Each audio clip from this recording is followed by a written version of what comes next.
record. Boom. All right. What is going on, everybody? It's your boy Benji. We were back balling. We're back again with the Hoopqast. Got my guy with me. Ron Don back in the building. It feels good to be back, Ben. Yes, sir. Yes, sir. Man, we diving straight into it, man. NBA playoffs are back. We finally got a year, bubble season's over. We've seen a lot of craziness. Uh, First round, we saw a lot of upsets, saw a lot of unexpected plot twists. Um, Notably, the Nets got swept. But now round two, who's coming out of the second round? All right. First matchup in the Bucks and Celtics. And at the time of recording, the Bucks and Celtics just played game one. Looks like the Bucks took that one away pretty handily. What do you think going forward is going down? I'm gonna be honest. I know Celtics were a hot team, especially towards the end of the regular season. Second in the East. Coming off of a pretty sweet sweeping the Brooklyn Nets. So I felt pretty confident within them. But it's Giannis, man. I ain't gonna lie. The Bucks are great. They have like a great defensive team. They're built to win another, repeat from last year. Right. But the loss of Chris Middleton, that's what had me a little on the Right. fence. That's about 20 points, but really in key moments, he's like their closer, respectfully to Giannis. But Chris Middleton is the guy that'll take that last second shot and ice the game a lot of times. I still have the Bucks. Like I said, watching after the first game, I had the Bucks slighted, but I seen it going to like a game 6 or 7. A tough fought series. Boston's like they have the defensive player of the year is Marcus Smart. Right. They learned to build a wall to kind of contain Giannis. So for those that didn't watch the game, Giannis had a triple double, but he definitely wasn't. He was like 6 for 19. It was something like way inefficient, and that's because like defenders like Al Horford, who's kind of locking it down. He was like 3 for 10 when Al Horford was guarding him. So they have a few pieces, but I mean overall, man. Grayson Allen's been balling out of his mind. He averaged 20 points last series, which I mean, to be honest, I'm a big, huge Duke fan, but I didn't see that for happening. To be honest, 20 points from Grayson Allen. Bobby Porter still getting buckets. We all know, man, the most underrated player in the league, Drew Holiday, still a great two-way player. He'll give you about 15, 18, lock down your best player.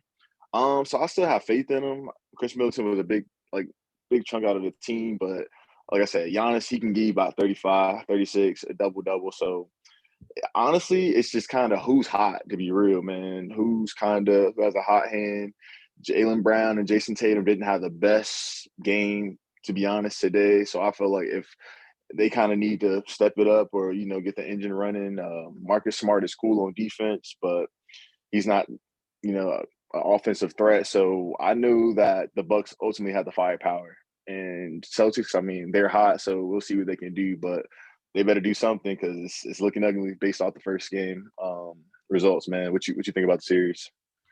Yeah, man.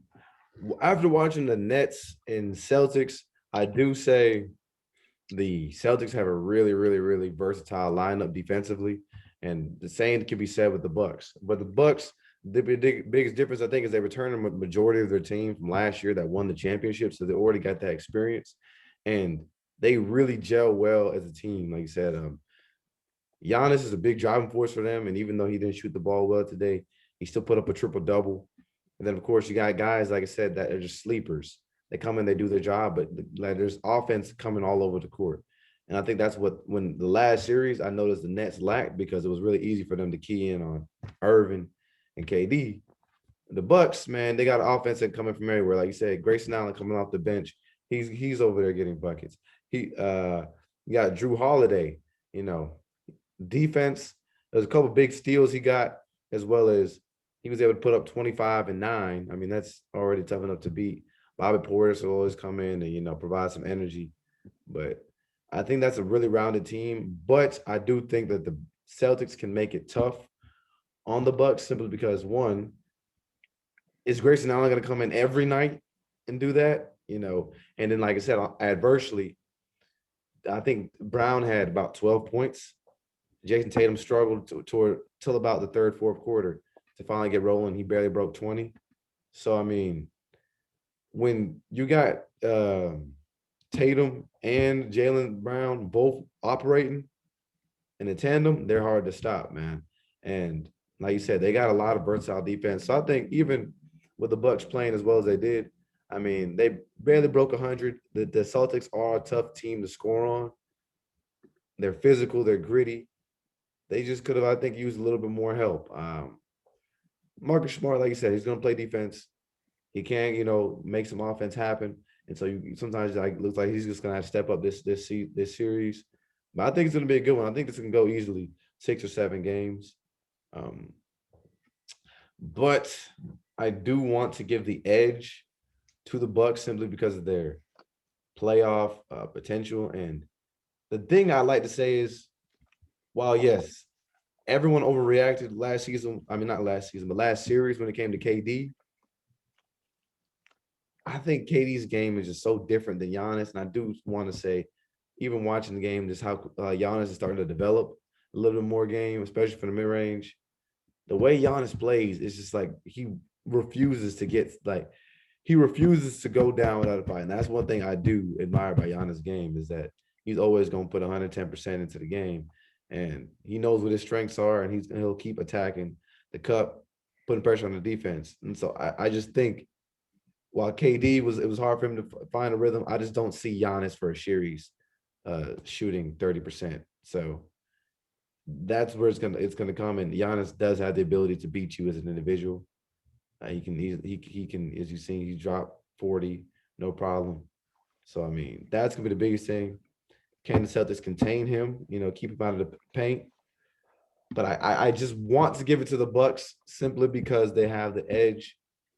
But an upset, who knows? I got to go with the Bucks just for that one, just because of the experience. Definitely agree with that, man. People don't know, man. The Celtics, I believe, knocked the Bucks out of the playoffs a couple of seasons back, like a while ago. Yeah. And all they did was force that wall. And like you said, man, I mean, Giannis is just one of those players, bro. I think anybody, man, Hooper or not, or just a fan, like an average Joe, casual fan, man, he can go 6 for 19. He still has the same mentality as he did as if he was going 15 for 16. So he'll always attack, man. And like you said, I don't know, man. We'll kind of discuss it a little later, but it's the best player in the league right now. So he will come at it. Yeah, we gonna wait on that though. All right, we'll come back to that one. Sheesh. What do you think, man? Warriors and Grizzlies. What do you think about this series? Kind of watching the game a little bit prior to us recording. Honestly, bro, I mean, I want to say the Warriors. It just sounds like, I mean, that's the obvious answer, but the Memphis is, man, they rolling, bro. They stand neck and neck with them, bro. I think ultimately with the experience, I think the Warriors will kind of edge them out. But I mean, I hate to sound teeter-tottering, but it's just like, man, Memphis has one thing that it two bigs, bro. Like I feel like Warriors are like a smaller team. I mean, Kevon Looney, great. He's a decent big, but Draymond Green is oftentimes guarding like the centers. So like the Brandon Clarks and the Jaren Jackson Juniors, and I seen it early in the first half, bro. They're eating, bro. Like they're getting 2 or 3 offensive rebounds within like the same possession. So I think the size matchup is gonna be the biggest problem for the Warriors, but at the end of the day, bro, like they're in the game. Like you got Steph Curry, man, Jordan Poole, the new Def lineup, man. Yeah. I just think the firepower of like just the shooting from Golden State is just going to kind of prevail them to the end. So I got the Golden State Warriors edging them out, like maybe a game 6 or game 7. Yeah. And man, a lot of y'all know, man, I'm a Bay Area kid, so I'm always gonna represent the Warriors. But I will always admit, man, and when it came to last series, I would have preferred as a fan to have Minnesota match up with the Warriors because the Grizzlies have always give the Warriors trouble. They just always seem to, whether it's that they have a chip on their shoulder, and like you said, the lineups they'll have a lot of versatile lineups that they can employ as well because they got like a lot. They can play a lot of small ball. They got guys that can shoot it. When Ja Morant can drive and kick and drive and create. So I mean, Clay is not the defender he was at one point. He's just not. And even still, smaller, quicker guards like to penetrate with that much athleticism are just tough to guard for a 48, and Steph's not going to guard him. But I think Steph is crafty. Ja's going to be a tough player to stop just because he's always putting pressure on the defense. But like you said, I think while these games might be high-powered in scoring, I think what the end of the day, what it comes down to is if I've got to look at a series, the Warriors do have the experience. They do have the chemistry, the camaraderie, and they've been there. I mean, the Grizzlies definitely showed a lot of perseverance last series when they played the Timberwolves, because they had a lot of those games they were down big in the fourth quarter or the third quarter, or that looked like they had no chance in winning, and they just sparked their way to a comeback win. I also think that has to do with Minnesota they're just young, and I don't know, they just don't have a lot of basketball IQ on their team, so they don't know how to maintain leads. And I don't think those chances will be as frequent when it comes to the Warriors. And I think this will definitely be a little bit more of a neck and neck series. But I honestly still don't see it going more than 5 or 6 games. And I gotta hand it to the Warriors. Nah, I definitely agree too, man. And also, like, I feel like, Memphis, great team driven by Ja Morant, huge, Desmond Bain fan as well as Milton. So they have a great supporting cast. They went 20-5 or 21-6 without Ja. Mm-hmm. Man, I don't think people notice this too. It's like I feel like they're very high-powered offense when they're kind of on the go, like transition. That's when they're at their best. And one of the announcers said it best in a statement. He's like, man, Memphis is the most dangerous when they're just playing basketball, just going up and down the floor. As far as a half-court game, which, I mean, in the playoffs, man, the game does slow down. That's not where – not saying they can't, but they're not as strong or as effective as a team when, Ja Morant's having to do this, and that. So they're trying to set up a play. And even if you watch the series, bro, they almost to a degree look lost at times when they're not in transition. So it's just like, man, like you said, the Warriors with the veterans that they have, Draymond Greens of the world, the Klay Thompsons, and like, the savvy smarts of Andre Iguodala, man, they can kind of get, settle the young players down, especially after a year of, having a terrible record within a season or two, I believe, when Klay was out for sure. And it was just Steph and Draymond Green with all these young bucks. They have, they're starting to get more experience and kind of the guidance and leadership. And I feel like, man, they just, like you said, they're just a better overall, to me, like team. It's just like, oh, okay, been there, done that. They've been down 3-1 or up 3-1, so they know how the ups and downs of the series can go. And I think they're going to use that knowledge and, just kind of that poise of basketball to get through. So, yeah, I think with all that said, Golden State edges them out. Thanks. Back to East Coast, man. Miami and Philly, man, they playing. What do you think about this series? I think this is going to be a good one. First of all, James Harden better be around, KOD, Tootsies, none of that. Because, you know what I'm saying? He's notorious for – he's another lemon pepper Lou. You know what I'm saying? Yeah. But, yeah, I had the Heat winning this, bro, especially when finding out the news about Joel Embiid. But, I mean, regardless of that, man, definitely Joel Embiid would have been not a matchup nightmare, but would have been tough for Bam Adebayo to kind of, cover. But James Harden, bro, I don't know if people notice it. It looks like he's losing a step or two. He's just in a funk. I don't know. I think time is catching up with him, but he's definitely not the same James Harden that I'm accustomed to, even from last season when he was with the Brooklyn Nets, man. It's just like, I guess he said in a statement, he's tired of carrying the load on his team. Somebody else please help him. But it's just like, I mean, bro, like, that's your game, to be honest, man. Like, you're good playmaker, you're good at setting people up, but we know James, and you kind of gain your stardom in the league of being a bucket getter, bro. Just dribble, dribble, dribble, dribble, dribble. We make fun of it, but it is very effective. Like, he's had success. He's won MVPs from doing that. So he's almost being too passive, bro. It's just like he's just content of being in Philly, you know what I'm saying, hanging out with Meek Mill, little baby, chilling, you know what I'm saying, the Philly cheesesteaks. He's with Daryl Morey, but he just don't look interested in the game at times, bro. Like, not like he's focused or not. Now, granted, kill me in the comments. I'm not an NBA player. I definitely don't know the preparation or the mindset of an NBA player. James Harden is still a bucket. Don't get it messed up. He definitely showed that in the last, I think, Game 6 or Game 5 when they played Toronto. But it just, to me, he just doesn't seem the same. And Miami Heat, man, that Heat culture, they're gonna ball out. Jimmy Butler, he's gonna do what he got to do. He's gonna be a dog. Veteran leadership from Kyle Lowry, UD Udonis Haslam, who's like a good mentor on the bench, and Eric Spoelstra. He's a great dynamic coach, man. Miami Heat's just a winning culture, bro. To be honest, so they're gonna grit and grind it out, especially with like I said, the Embiid loss. I think they're definitely gonna full force. I got Heat in 6. Made a lot of valid points. I think what this comes down to, especially if you don't have Embiid in this series, especially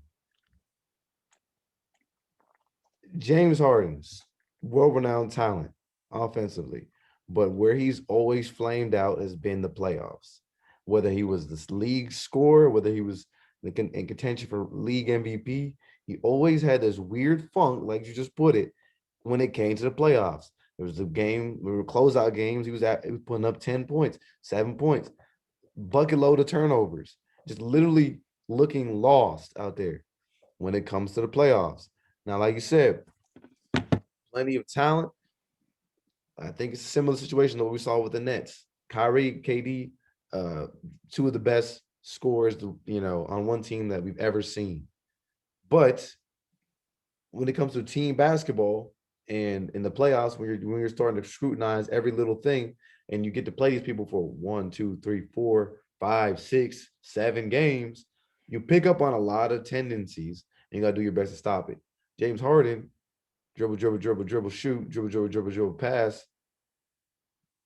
That's hard to do. Not even over 82 games, but that's hard to do when teams are plotting for you to do that. And now I think with Embiid, he was able to make that pick and roll game, the pick and pop game so easy for him. Without that, I think as a defense, you can easily, I won't say easily because James Harden's too tough to guard, but it's a lot easier to plan for him as Harden because you don't have that roll man coming backwards. And I mean, while him and Maxey still doing what they're doing, like I said, we're not seeing the James Harden we used to see. It all comes to an end because, like you say, you start to see James Harden making random quotes and popping up in press conferences saying things that we're like, what are you talking about? It kind of puts a little bit of a fear in me as a James Harden fan because this kind of stuff always happens around the playoff time and he just flames out. So if I've got to base it off of past, as well as like the Heat, I've seen them in person a couple of times, as well as of course watching a lot of their games. The Heat are really good as a cohesive unit. In over 4 games, they've got a lot of guys that are gritty, play hard. They've got shooters. They've got ball handlers. They got defenders. I mean, without Embiid, I think that makes that very tough. And I've got to take Miami in that series. I agree, bro. And people sleeping too. Victor Oladipo, bro, had a great last final game, man.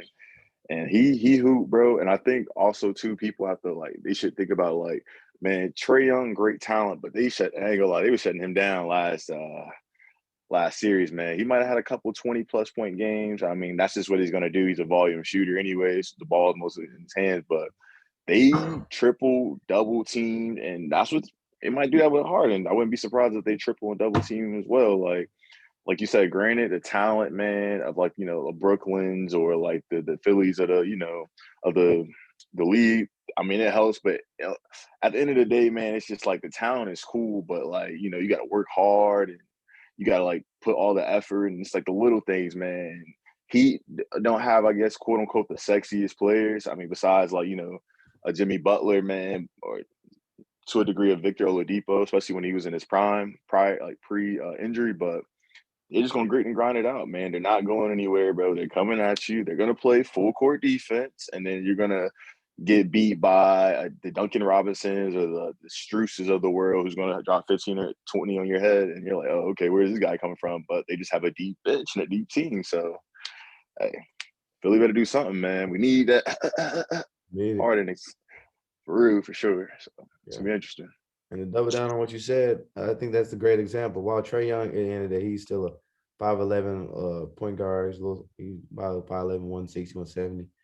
But at the end of the day, 80% of the offense, the dude led the league in points and assists. I mean, the majority of their offense is generated by one person that has the ball, and that is a Literally. ball dominant guard. So, like you said, the Nets, I mean, not the Nets, but the Heat were able to kind of do a little bit more work to stop him from penetrating, coming off pick and rolls, jamming picks, picking him up full court, all that stuff to make it tougher on him to score. So I could see something similar with James Harden, just kind of get the ball out of his hands and force him into tough shots. True. I mean, I think James can get him like, respect to the Danny Greens and Thibaults and Maxis. It's just like, man, yeah, like you said earlier about the Warriors and Memphis series, it's like experience too, man. Like they just been there before, so they know what it takes to get to the championship. Like they don't really have to worry about chemistry. Everyone's about the team, Heat culture, so everyone's all in to do what they got to do to get to where they got to try to reach. So yeah, I think Heat, man. I could say Heat in 5. Out of respect for my man Harden, Heat in 5. Mm. Uh, uh, uh, Sweet, he bringing out the broom early. nah, I can't say that. I could see 5 though. I could see that. Yeah, If Embiid comes back, maybe things change a little bit. We might see an unsung hero step out from the Sixers, but if the Heat are cooking like they should be, man, they're tough to beat. Meat Mill drop a deluxe tape, man. They might win the game They or might, you two. know what I'm saying? They play dreams and nightmares every day. It might go crazy like that. Dreams and nightmares playing all in the locker room. All right, cool. Yeah. In the last series, they got his Suns and Mavericks, man. So that'll be a good one. The Suns are a really good team. They're really good. They're cohesive. They get up and down the court. They get shots up in the first half of the shot clock. They got shooters. They get to their spots. They sprint. They look like a team who's been in the finals. Now, I the Hornets poked a little bit of holes in them. They maybe showed a little bit of fear for the Suns, but I mean with the healthy Devin Booker and then Chris Paul and how well that team gels with the shooters and Dallas, for some reason, Dallas always finds its way to be good. I've got to salute Luka Doncic as well as guys like Jalen Brunson because they always find a way to get them work themselves back into the playoffs, surprise us as they took out the Jazz. I mean, it's going to be tough to count out Luka. It's going to be tough to count out the Mavericks. I could see that being a series that should be lopsided on paper, but I could see that being a series that goes on for a little bit. I do want to take the Suns though.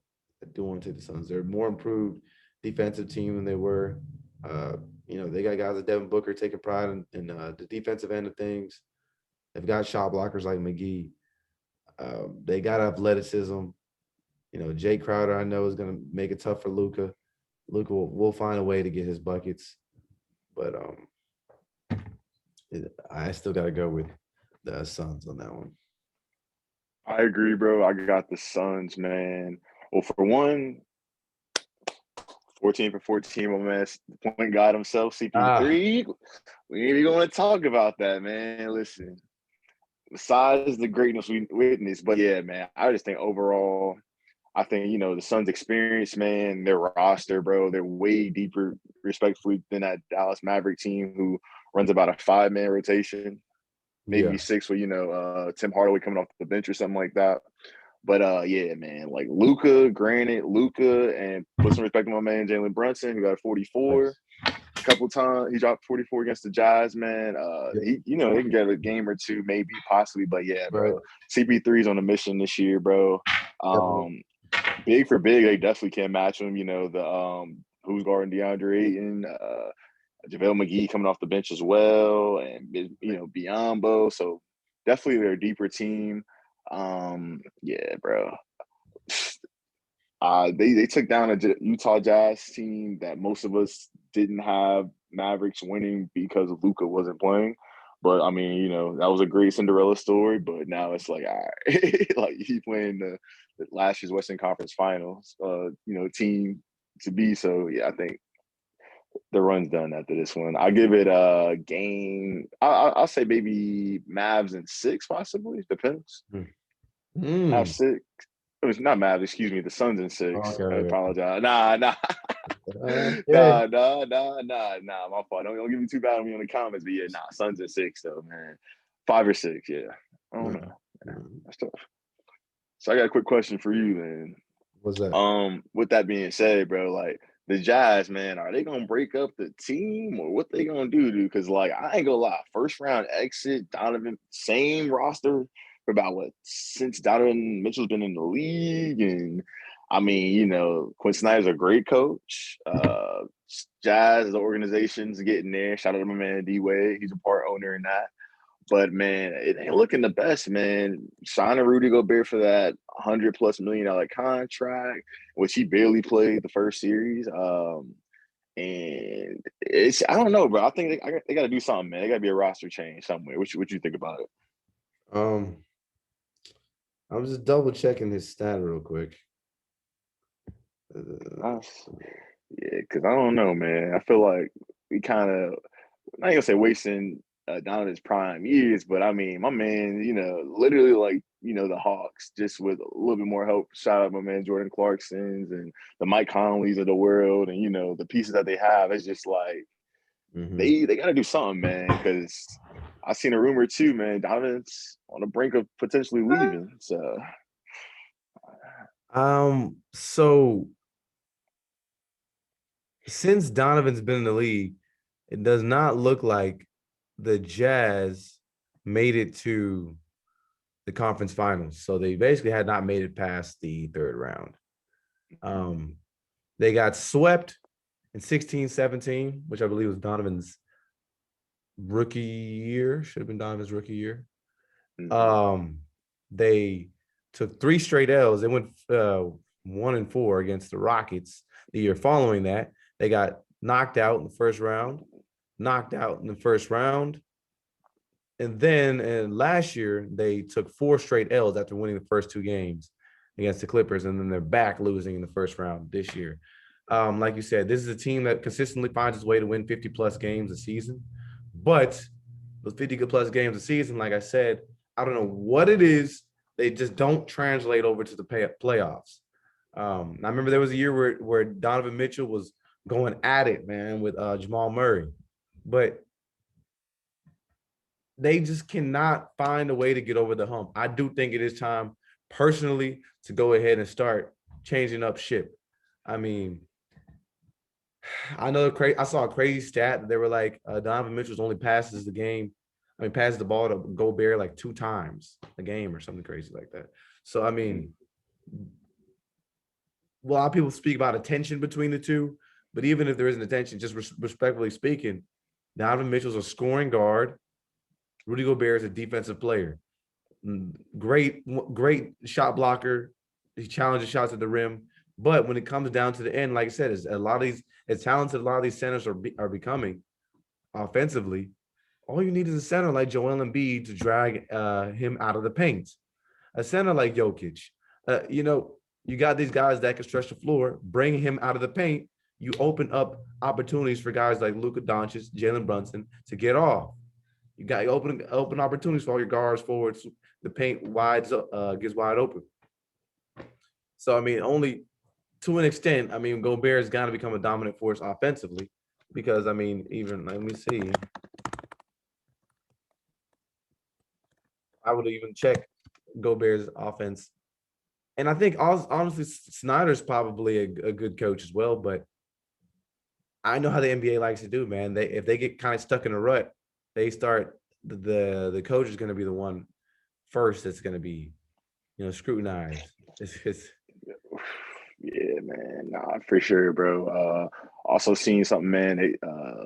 I don't think I think he denied it possibly, but like Lakers are looking into possibly potentially getting Quinn Snyder to go to LA. oh, yeah. But yeah, bro, like I don't know what it is. Like you said, like they're great regular season team, 50+ games, and that's cool for a season or two. But at the end of Right. the day, it's like, what does that necessarily do when it's time to get a championship? Um, their roster to me is like not weird, but it's very unorthodox. And when I say that, it's like it's very pick and roll, similar to Philly, like, Donovan Mitchell, Rudy Gobert to a degree, dynamic. And it's like they're just playing motion offense, to be honest with you, bro. If you watch